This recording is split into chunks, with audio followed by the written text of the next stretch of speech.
Welcome to RK's Stories.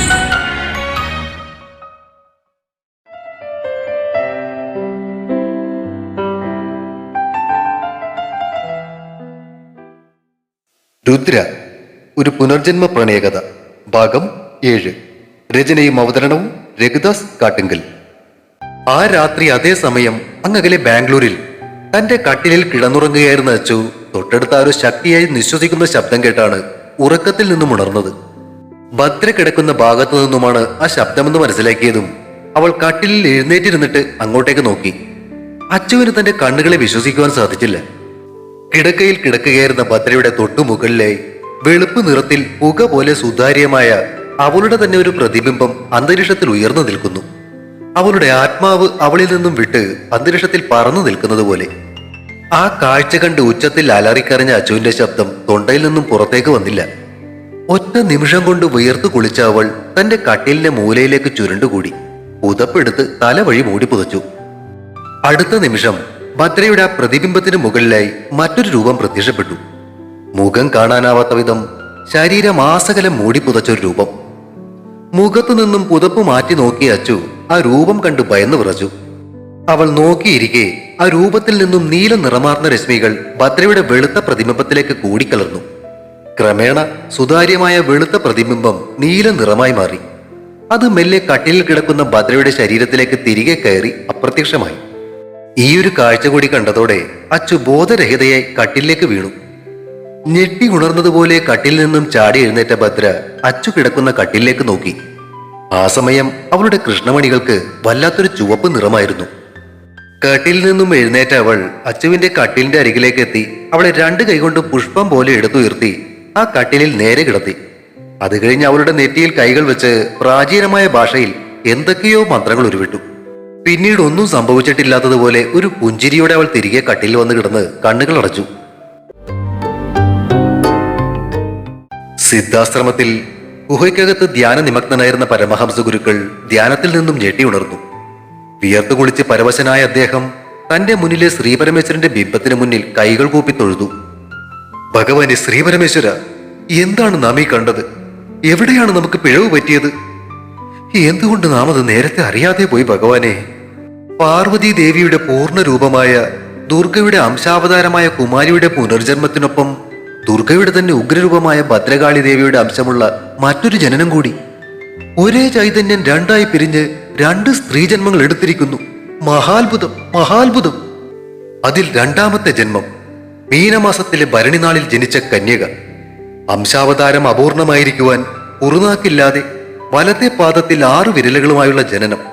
എന്തിനു വേണ്ടിയാണ് ഇങ്ങനൊരു അവതാരം ഉണ്ടായിരിക്കുന്നത്? പക്ഷേ ആ ജന്മത്തിന്റെ മാഹാത്മ്യം തിരിച്ചറിഞ്ഞ കൗശല്യൻ യോഗി രൂപത്തിൽ ചെന്ന് തന്റെ ശക്തിയാൽ ആ കുമാരിയുടെ ശൈശവത്തിൽ തന്നെ ആ അപൂർണതകൾ മാറ്റി ശബ്ദം നൽകി പാദത്തിലെ വിരലുകൾ യഥാവിധി സാധാരണമാക്കി പൂർണ്ണതയിലേക്ക് എത്തിച്ചിരിക്കുന്നു.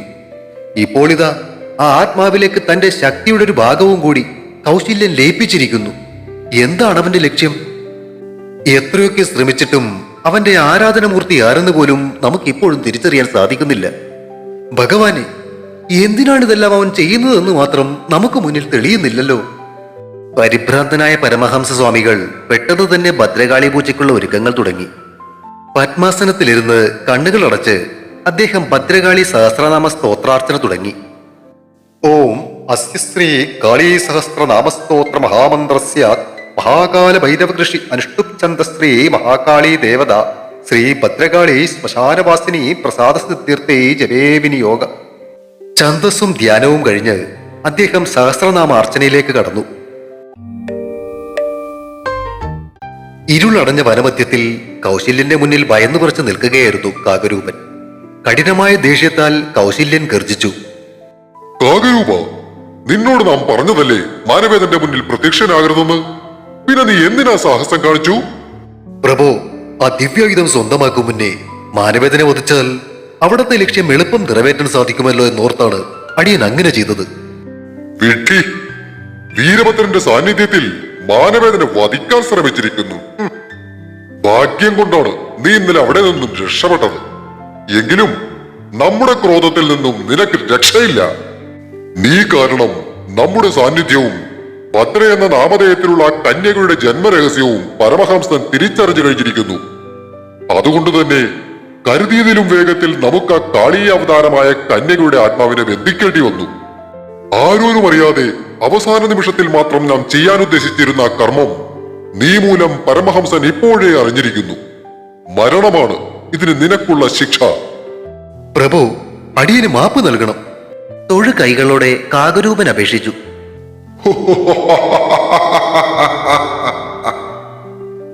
കാകരൂപന്റെ നേർക്ക് നീട്ടിയ കൗശല്യന്റെ വിരലുകളിൽ നിന്നും ഉത്ഭവിച്ച മിന്നൽ പിണരുകൾ നിമിഷ നേരം കൊണ്ട് കാകരൂപന്റെ ശരീരം ഭസ്മമാക്കി തീർത്തു. ആ ശരീരത്തിൽ നിന്നും പുറത്തുവന്ന് കാകരൂപൻ എന്ന അസുരന്റെ ആത്മശക്തിയെ കൗശല്യൻ തന്റെ ശരീരത്തിലേക്ക് ആവാഹിച്ചു. പിറ്റേ ദിവസം കാലത്ത് ഉറക്കമുണർന്ന അച്ചുവിന് തലേ ദിവസം രാത്രി നടന്ന സംഭവങ്ങൾ ഒന്നും തന്നെ ഓർമ്മയുണ്ടായിരുന്നില്ല. ഭദ്രയും സാധാരണ പോലെ തന്നെയാണ് പെരുമാറിയതും. പതിവ് പോലെ അവർ കാലത്ത് തന്നെ റെഡിയായി കോളേജിലേക്ക് യാത്രയാവുകയും ചെയ്തു. കാലത്ത് കിളികളുടെ ആരവം കേട്ടാണ് ആദ്യ ഉറക്കത്തിൽ നിന്നും കണ്ണുകൾ തുറന്നത്. ദുർഗ അപ്പോഴും അവന്റെ മടിയിൽ ഉറക്കത്തിലായിരുന്നു. തലേ ദിവസം രാത്രി നടന്ന സംഭവങ്ങൾ കാരണം അവർ ഇരുവരും കുറെ നേരം ഉറങ്ങാതെ ഇരുന്നെങ്കിലും പകൽ മുഴുവൻ നടന്ന അലച്ചിലും ക്ഷീണവും കാരണം എപ്പോഴും അറിയാതെ ഉറങ്ങിപ്പോവുകയായിരുന്നു. ആദ്യം തന്റെ മടിയിൽ കിടന്നുറങ്ങുന്ന ദുർഗയെ നോക്കി അവൻ ആദ്യം ഓർമ്മ വന്നത് ബ്ലൂ ലഗോൺ സിനിമയാണ്. ഒരു ദ്വീപിൽ ഒറ്റപ്പെടുന്ന നായകനും നായികയും പ്രേമത്തിലാകുന്ന ആ സിനിമയെ പറ്റി ഓർത്തപ്പോ ചുമ്മാ ഒരു ഉൾപ്പുളകം. ഇത് ഞാൻ പൊളിക്കും അവൻ മനസ്സിലോർത്തു. ആ തെണ്ടി സെത്തിൽ അന്വേഷിച്ച് കണ്ടുപിടിക്കാതിരുന്നാ മതിയായിരുന്നു. ഇവിടെ ആകുമ്പോൾ അത്യാവശ്യത്തിന് തിന്നാനുള്ള പഴങ്ങളുണ്ട്, കുടിക്കാൻ വെള്ളമുണ്ട്.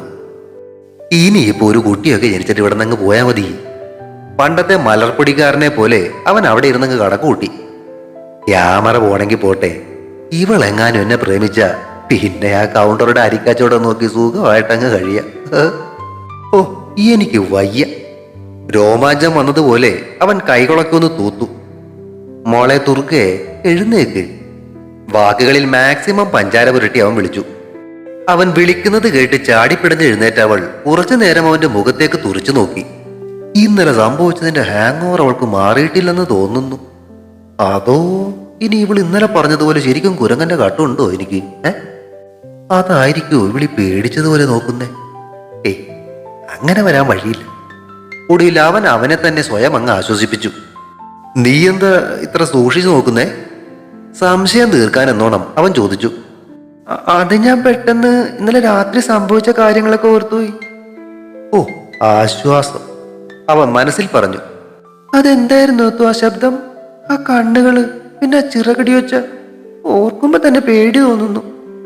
ആ ഓർമ്മയിൽ പേടിയോടെ അവൾ ചുറ്റിനുമൊന്ന് നോക്കി. അത് ഇര തേടി ഇറങ്ങിയ വല്ല മൃഗങ്ങളായിരിക്കും കൊച്ചേ. അവൻ അവളെ സമാധാനിപ്പിച്ചു. എന്നിട്ട് എന്തുകൊണ്ടാ നമ്മൾ ആക്രമിച്ചില്ല? അത് ഈയിടെ ഞാനേ നിന്നോട് പറഞ്ഞില്ലെന്നേ ഉള്ളൂ.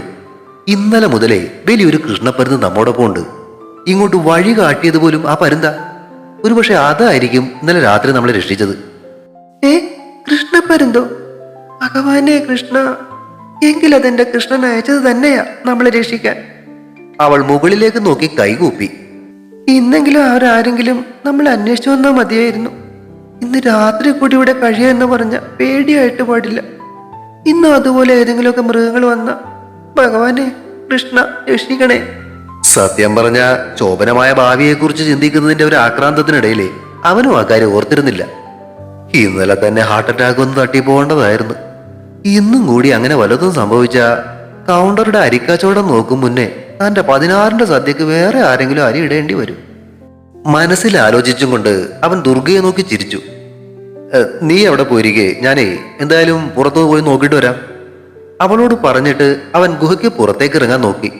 അയ്യോ വേണ്ട, എനിക്ക് പേടിയാ. അവൾ അവന്റെ കയ്യിൽ കയറി പിടിച്ചു. എന്ന് പറഞ്ഞാൽ എങ്ങനെയാ പുറത്തിറങ്ങാതിരിക്കാൻ പറ്റൂ? മാത്രമല്ല നമുക്കൊന്ന് ഫ്രഷ് ആകണ്ടേ. നീ ഇവിടെ ഇരിക്കി, ഞാനിപ്പോ വരാം. അവളെ സമാധാനിപ്പിച്ചിട്ട് അവൻ ശ്രദ്ധയോടെ പുറത്തേക്ക് ഇറങ്ങി. പുറത്ത് പക്ഷേ പ്രശ്നങ്ങളൊന്നും ഉണ്ടായിരുന്നില്ല. സുന്ദരം, ശാന്തം.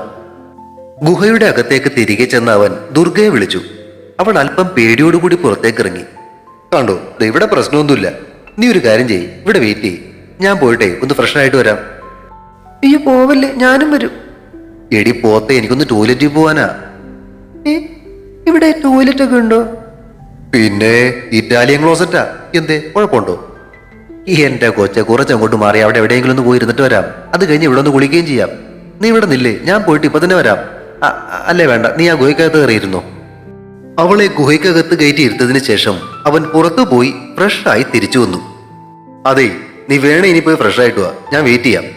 പുറത്ത് ഇറങ്ങി വന്ന അവളോട് അവൻ പറഞ്ഞു. അയ്യേ, ഞാനെങ്ങുമില്ല. ആ എങ്കിൽ സൂക്ഷിച്ചു വെച്ചോ, കുറച്ചു കഴിയുമ്പോൾ ആവശ്യം വരും. ഓ അവിടുന്ന് ജന്തു.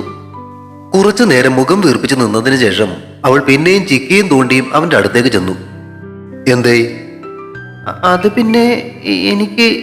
അവൾ നിന്ന് വിൽക്കാൻ തുടങ്ങി. നിനക്ക്? അവൾ നാണത്തോടെ വലത് കൈയിലെ ചെറുവിരൽ ഉയർത്തിക്കാട്ടി. അതല്ലേ നിന്നോട് മലയാളത്തിൽ പറഞ്ഞത് പോയിട്ട് വരാൻ? അതല്ലെന്നേ, എനിക്ക് പേടിയാ. ആ എന്നാ ബാ, ഞാനും കൂടെ വരാം. ഓ അവിടുന്ന് അസത്ത്. അവനെ പിടിച്ച് തല്ലിക്കൊണ്ട് അവൾ അവനോട് കയർത്തു. അല്ല പിന്നെ കരക്കും പോവില്ല വഞ്ചിക്കും പോവില്ലെന്ന് പറഞ്ഞ പിന്നെ ഞാനെന്ത് ചെയ്യാനാ? അവനെ വീണ്ടും തല്ലാനോങ്ങിയ അവളുടെ കയ്യിൽ കയറി പിടിച്ചിട്ട് അവൻ പറഞ്ഞു. അതല്ല, എന്റെ കൂടെ വന്നിട്ടേ അവിടെ കുറച്ച് മാറി നിന്നാ മതി. മടിച്ച് അവൾ പറഞ്ഞു. ഓ ആയിക്കോട്ടെ, ശരി വാ. അവൻ അവളെയും കൂട്ടി കുറച്ചു ദൂരം മരങ്ങൾ നിറഞ്ഞു നിന്നിരുന്ന ആ സ്ഥലത്ത് കൊണ്ടാക്കി. ചെല്ല്, നീ പോയിട്ട് വാ, ഞാനിവിടെ നിൽക്കാം. അവൾ പതുക്കെ നടന്ന് കുറച്ചു മാറി ആ മരങ്ങൾക്ക് അപ്പുറത്തേക്ക് പോയി. അതെ, അവൾ അവിടെ നിന്നും വിളിച്ചു. എന്താ? അങ്ങോട്ട് തിരിഞ്ഞു നിൽക്കട്ടോ. ഓ ശരി ശരി. ചിരിച്ചും കൊണ്ട് അവൻ അവൾ പറഞ്ഞതുപോലെ തന്നെ തിരിഞ്ഞു നിന്നു. അല്പസമയം കഴിഞ്ഞ് തിരിച്ചു വന്ന് അവനെ നോക്കി ചമ്മി ചിരിച്ചു നിന്ന അവളെയും കൂട്ടി അവൻ തടാകത്തിനടുത്തേക്ക് നടന്നു. ഞാനൊന്ന് കുളിക്കാൻ പോവുക, അത് കഴിഞ്ഞ് വേണമെങ്കിൽ നിനക്കും കുളിക്കാം. അവൻ പറഞ്ഞത് കേട്ട് അവൾ ആ തടാകത്തിലേക്ക് നോക്കി. കുളിച്ചാൽ ഇടാൻ വേറെ ഡ്രസ്സൊന്നുമില്ല, സങ്കോചത്തോടെ അവൾ പറഞ്ഞു. എടി പെണ്ണെ, ഇവിടെ ആരും വരത്തില്ല. നീ ആ ഡ്രസ്സ് ഊരി വെച്ചിട്ടേ ഇന്നേഴ്സ് ഇട്ടിറങ്ങിയാൽ മതി. ഞാൻ എന്തായാലും കുളിക്കാൻ പോവുക. അവൻ ആ തടാകത്തിന്റെ അടുത്തേക്ക് നടന്നു. അപ്പോഴാണ് അവൻ അത് ശ്രദ്ധിച്ചത്. ആ പാറയുടെ മുകൾ ഭാഗത്തായി വെള്ളം വീണുകൊണ്ടിരിക്കുന്നതിനടുത്തായിട്ട് ത്രിശൂലത്തിന്റെ ആകൃതിയിൽ ആരോ കൊത്തിവെച്ചതുപോലെ ഒരു അടയാളം. അവൻ അതിലേക്ക് നോക്കി നിൽക്കുന്നതും കണ്ടുകൊണ്ടാണ് ദുർഗ അടുത്തേക്ക് ചെന്നത്. എടി നിധി, അത് കണ്ട? ആ കല്ലിലാരോ ത്രിശൂലത്തിന്റെ ഒരു രൂപം കൊത്തിവെച്ചിരിക്കുന്നു. ഇന്നലെ നമ്മൾ വന്നപ്പോ അത് ശ്രദ്ധിച്ചില്ലല്ലോ. അവൻ ആലോചനയോടെ അവളെ നോക്കി. എങ്ങനെ ശ്രദ്ധിക്കാനാ? ഇന്നലെ വിശപ്പും ദാഹവും കൊണ്ട് വലഞ്ഞല്ലേ ഇവിടെ എത്തിയത്. വെള്ളവും പഴങ്ങളും ഒക്കെ കണ്ടപ്പോ അതിന്റെ പുറകെ പോയി. ശരിയായിരിക്കും. പതുക്കെ പറഞ്ഞുകൊണ്ട് അവൻ ആ ചിഹ്നത്തിലേക്ക് നോക്കി നിന്നു. അതെ, കുളിക്കുന്നില്ലേ? അവളുടെ ചോദ്യമാണ് അവനെ ഉണർത്തിയത്. അവൻ തലയാട്ടിക്കൊണ്ട് ഡ്രസ്സ് അഴിച്ചു വെച്ചിട്ട് ഷോർട്സ് മാത്രം ധരിച്ചുകൊണ്ട് ആ തണുത്ത ജലത്തിലേക്ക് ഇറങ്ങി. ആദി കുളിക്കുന്നത് നോക്കിക്കൊണ്ട് ദുർഗ മുട്ടുകാലിൽ തല ചായച്ച് തടാകത്തിനരികിലെ ചെറിയ പാറക്കെട്ടിലേക്ക് ഇരുന്നു. അവളുടെ മനസ്സിൽ പലവിധ വിചാരങ്ങൾ ഉരുത്തിരിയുകയായിരുന്നു. മനസ്സിൽ എന്തോ സന്തോഷം നിറയും പോലെ. ആദ്യമായിട്ട് അവനെ ആ ട്രെയിനിൽ വെച്ച് കണ്ടപ്പോൾ മുതൽ തോന്നിയ അടുപ്പം കഴിഞ്ഞ ഒരു ദിവസം കൊണ്ട് തന്നെ വല്ലാത്തൊരു തലത്തിൽ എത്തി നിൽക്കുന്നത് പോലൊരു തോന്നൽ. കണ്ണുകൾ ഇറുക്കി അടച്ച് ഇടയ്ക്ക് ഒരു കണ്ണ് മാത്രം തുറന്നിട്ട് അവൾ അവനെ നോക്കി. ഒന്നും ശ്രദ്ധിക്കാതെ ഒരു കൊച്ചുകുട്ടിയുടെ കുസൃതിയോടെ ആ വെള്ളത്തിൽ കിടന്ന് തലകുത്തി മറിയുന്ന അവനെ കണ്ടപ്പോ അവളുടെ മനസ്സിൽ വാത്സല്യം കൂടി അലയടിച്ചു. എടി, നീ ഇറങ്ങുന്നുണ്ടോ? നല്ല രസമാ, വാ. എന്നാ തണുപ്പ വെള്ളത്തിന്. ഇടയ്ക്ക് അവൻ തിരിഞ്ഞ് അവളെ നോക്കി പറഞ്ഞു. ചുമൽ കൂച്ചി അവൾ ഇല്ലെന്ന് മറുപടി കൊടുത്തു. പെട്ടെന്ന് തലയ്ക്ക് മുകളിൽ ഒരു ചിറകടി ശബ്ദം കേട്ട് ദുർഗ മുകളിലേക്ക് നോക്കി. ഒരു വലിയ കൃഷ്ണപ്പരുന്ത് തന്റെ നേരെ താഴ്ന്നു വരുന്നതാണ് അവൾ കണ്ടത്. കഴിഞ്ഞ ദിവസം രാത്രിയിൽ ആ ചിറകടി ശബ്ദമാണ് അവൾക്ക് ഓർമ്മ വന്നത്. പേടിച്ചു വിറച്ച അവൾ അടുത്ത നിമിഷം കരഞ്ഞുകൊണ്ട് ചാടി എഴുന്നേറ്റ് മുന്നിലേക്ക് ഓടി.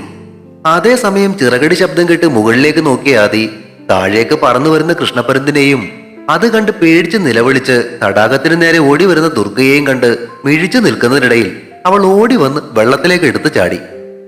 വെള്ളം ചിതറി തെറിപ്പിച്ചുകൊണ്ട് അവൾ അവന്റെ അടുത്തേക്ക് എത്തി അവനെ ഇറുകെ പുണർന്ന് അവന്റെ കഴുത്തിന് കീഴിൽ മുഖം ഒളിപ്പിച്ചു നിന്നു.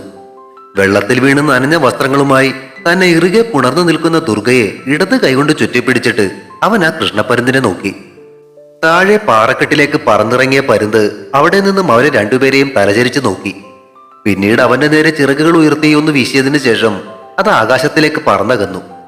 തന്നെ കെട്ടിപ്പിടിച്ച് കഴുത്തടിയിൽ മുഖം പൂഴ്ത്തു നിന്ന് വിറക്കുന്ന ദുർഗയെ ആദ്യം ഒന്നുകൂടി ചേർത്ത് പിടിച്ചു. മനസ്സിൽ ഒരു തിരയിളക്കം, ഹൃദയമിടിപ്പൊന്ന് ഉയർന്നതുപോലെ.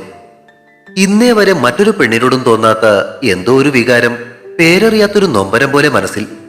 ചേടാ, അങ്ങനൊരു പാട്ടുണ്ടല്ലോ, എന്താ അത്?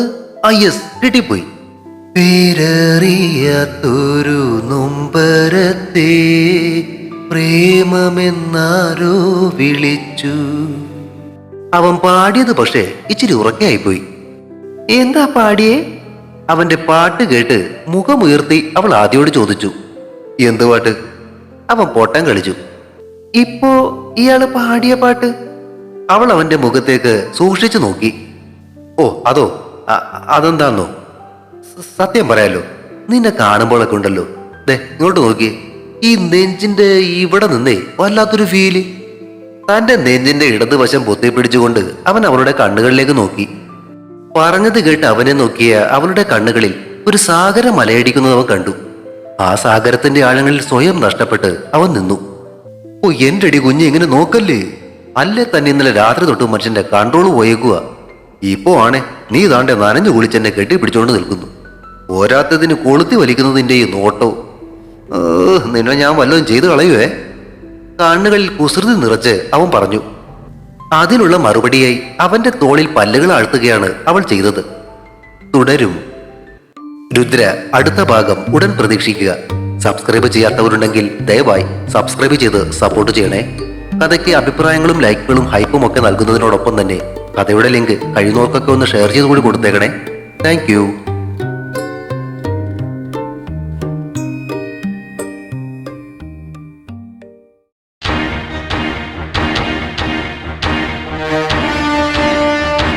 See you soon.